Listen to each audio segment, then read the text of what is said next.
उत्तराखंड के प्रसिद्ध त्रियुगी नारायण मंदिर ने इस वर्ष शीतकालीन यात्रा यानी कि 24 अक्टूबर 2025 से लेकर 21 फरवरी 2026 के दौरान आस्था का एक नया इतिहास रचा है और इस अवधि में कुल 47,868 श्रद्धालुओं ने इस मंदिर में आकर विधिवत पूजा अर्चना, रुद्राभिषेक और जलाभिषेक किया।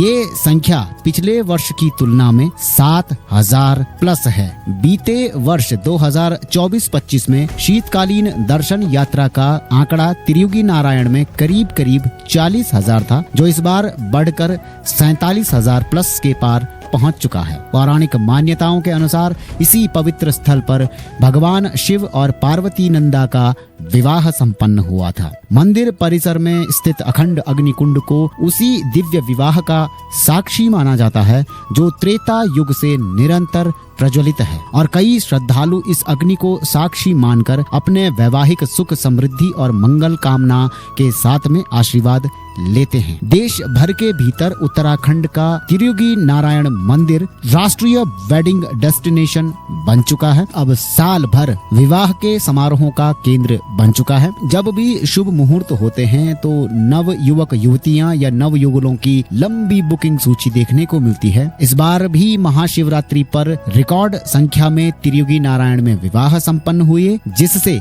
मंदिर की राष्ट्रीय पहचान और भी ज्यादा मजबूत हुई। कई सारी वीडियोस आपने रेडियो आईबेक्स तराना 88.4 एफएम के माध्यम से भी देखी होगी कि बसंत पंचमी के दिन जब समूचे उत्तराखंड में झमाझम बर्फबारी हो रही थी, उसी झमाझम बर्फबारी के बीच कुछ जोड़े जो कि उत्तराखंड के बाहर के थे वो मंदिर में पहुंचे। उन्होंने अपना विवाह संपन्न किया, शिव और पार्वती से आशीर्वाद लिया। सर्दियों के मौसम में जब समूचे उत्तराखंड में थोड़ा सा तीर्थाटन धीमा पड़ जाता है, दूसरी तरफ त्रियुगी नारायण में श्रद्धालुओं की निरंतर आवाजाही से एक नया उदाहरण पेश हुआ है कि बर्फीली ठंड के बावजूद भी देश के विभिन्न राज्यों से भक्तों ने यहाँ पर पहुंचकर दर्शन करके आध्यात्मिक ऊर्जा का अनुभव किया। बेहतर सड़क संपर्क, ऑनलाइन सूचना एवं बुकिंग प्रणाली, वेडिंग डेस्टिनेशन के रूप में लोकप्रियता, कुछ ऐसे कारण हैं जो कि इस जगह को अब वेडिंग डेस्टिनेशन के रूप में प्रसिद्ध कर रहे हैं। स्थानीय व्यापार, होटल व्यवसायी, पंडिताई व्यवस्था, परिवहन क्षेत्र को सीधा लाभ मिला है और इस क्षेत्र की अर्थव्यवस्था कहीं न कहीं ऊपर ही उठी है। त्रियुगी नारायण